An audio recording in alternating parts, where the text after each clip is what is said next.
Para naman sa ating sports banter teammate Bernadette, no, nabanggit nga natin kanina si Mr. Longbam at mas pag-uusapan natin siya ngayon dito sa sports banter, yung kasalukuyang sitwasyon niya dito sa Pilipinas Super League. Super League. Kaya naman ngayon ay teammates, makakapanayam natin sa kabilang linya si Mr. Jerry Esplana, ang PSL Commissioner. Magandang hapon po, Sir Jerry. Sir Jerry, Mr. Cool. Yeah, magandang hapon sa inyong dalawa, Daryl and Lorna. Yeah. Ayan. Ito, ngayon po, no, meron po tayong kasalukuyang sitwasyon na sangkot itong si Mr. Longbam. Ano na po ba ang status niya dito sa Pilipinas Super League? Yeah, makwento ko lang. It stems from the comment I gave a very objective criticism wherein sinabi ko yung first game niya, I was interviewed. Kumusta yung first game niya, sabi ko parang stagnant yung offense, puro lang siya takbo.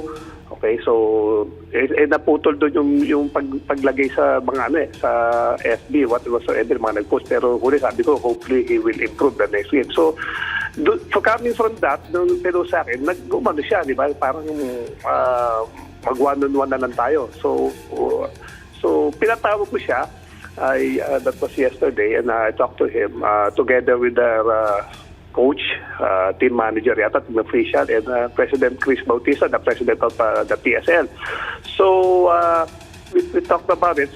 Sinabi ko sa kanya, the PSL is a professional league, and we expect yung participants, di ba, to carry themselves with utmost respect and sportsmanship. Saka hindi maganda yung ginawa mo, considering na I'm the commissioner and you're a player, so hindi tayo magka-level para gawin mo ko na gano'n. So apologetic naman siya, and in-accept namin yung apology, pero sabi ko, but we will not let it slide. Di ba? Parang for sure merong sanction. So we'll let you play muna. Okay, kasi kahapon may game siya, and then papabigay na lang namin sa'yo yung aming sanction. So yun nga, the sanction is 1 game suspension and 15,000 pesos fine. Nako, Medyo Sir malaki. Jerry, medyo Mabigat pero ang anyway, Sir Jerry, maraming salamat po na nalinaw itong Yes. issue na to. Pero ngayon nga nagbabalik po yung PSL, Sir Jerry. Kamusta ba yung season ngayon ng PSL? Well, good naman. Maganda naman ang takbo ngayon ng PSL. Ito ngayon yung ongoing President's Cup namin. Meron tayong 11 teams na sumali.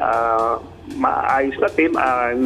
Ito nga lang, naging member, may dalaw talagang the vloggers na sumali, na i-line up sa 2 different teams. So yun, medyo hindi kasi namin Siyempre, gusto ko rin linawin kasi PSL has been under attack na kami rin nagtayag Actually, okay, nagdaan niya sa coach, di ba?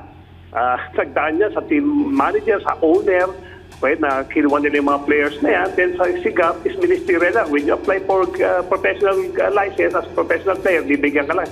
Then kami, nag-opening kami, nag-submit na lineup, hindi nga naman namin kilala All of a sudden, naglabasan na ng ganitong mga vloggers daw. Siyempre kami, hindi pwede na, meron kaming parang kumbaga parang binibigyan namin ng fair chance lahat na baka to show their worth, no? Kaya nga medyo ang mata namin nandiyan, especially itong mga lumalabas na negative about these two players, no? Pero in the general, yung pinaka-general na statement ko naman is maganda.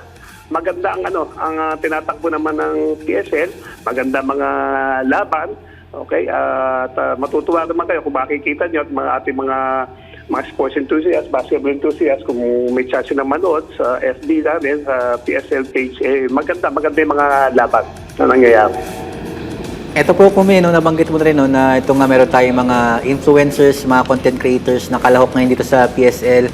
Pero ano naman po yung masasabi nyo dun sa mga sinasabi ng ilang mga basketball fans na hindi po sila deserving na makapaglaro sa mga professional leagues gaya po nitong PSL? Well, anybody's entitled to his opinion. At syempre, alam mo naman, ang basketball is number 1 dito sa ating bansa, no? And hindi naman real talk, hindi naman alam mo yung ating mga basketball enthusiasts, alam naman nila kung sino. Kaya nga kami, nagulat nga kami, nandiyan yung mga influencers na yan. Kaya nga, sinecheck namin ang laro nila. If talagang wala talaga, gagawa lang sila ng kabalustugan dito, we'll talk to the management kasi wala kaming guidelines Okay? with regards yan, we were caught by surprise na may ganito mga players. Hindi naman sinasabing hindi sila deserving. Maraming sasabi, pero kami will give them the platform. Sige, chance. Kasi nilagay kayo ng team nyo. Kasi mahirap maghusga, di ba? May kasabi nga to, beauty is in the eye of the beholder. Baka may nakikita yung coach niya na kumuha sa kanya, team manager na kumuha sa kanya. Mahirap kasi biglang, di ba? Wala kaming karapatan na, hindi ka pwedeng maglaro. Ngayon, titingnan namin along the way kung makakasabay ba sila sa level of play ng being a professional player playing in a professional league. Tama po yun, Sir Jerry, no, Com? Pero eto ba, Com, para sa mga fans na gusto pong manood dito sa PSL, ngayon, January na, paano ba sila pumunta or saan ba to? At Mapapanood. kailan po yung schedule? Yes, ano pong abangan? Pasok po kayo sa aming page sa PSL, Pilipinas Super League page, at nilalagay po namin lagi doon ang aming schedules at kung saan po maglalaro. Ang schedules po namin is meron po tayong games every Tuesdays, Wednesdays, and then Fridays and Saturdays. Okay, the venues po, umiikot-ikot po tayo para mapapaan din naman natin yung ibang mga lungsod na may mag-basketball. Ngayon ay nandito naman po kami sa new era. Okay, dahil may laro po ngayon. Malapit lang yan dito. Malapit lang dito, Com. Next Tuesday, balik naman kami ng Marikina. So, umiikot-ikot po kami. So, para makita nyo yung tamang schedule, ang time and the place and the venue, pasok po kayo sa PSL, Pilipinas Super League FB page. Ito, Kome, last one on our end na lang po. Bago pagtapos nitong PSL President's Cup, ano pa po ba yung mga dapat abangan na liga na itataguyod po nitong Pilipinas Super League? Well, meron kami last year, nagkaroon kami ng tatag na global, PSL Global, para naman sa mga youth, nagkaroon kami ng mga 20 years old under, 18 under, and 16 under, no? So nagkakaroon kami ng regional tournaments, wherein yung mga nagcha-champ sa bawat regions, Luzon, Visayas, Mindanao, pumupunta ng Manila to compete with each other.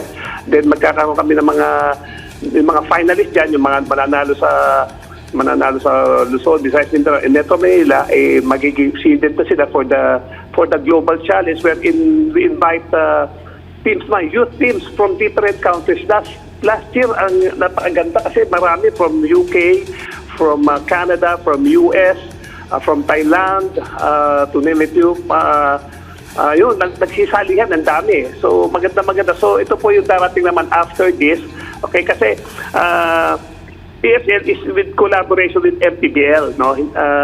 So pagkatapos po namin magpapahinga ko kami dahil it's the MPBL tournament naman calendar, di ba? So after naman yun, papasok naman po yung aming global.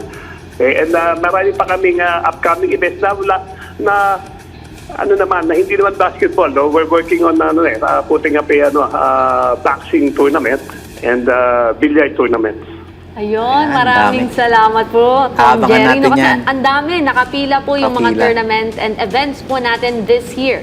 Again, maraming salamat Maraming salamat Tom. po sa inyong oras, PSL Commissioner Jerry Esplana.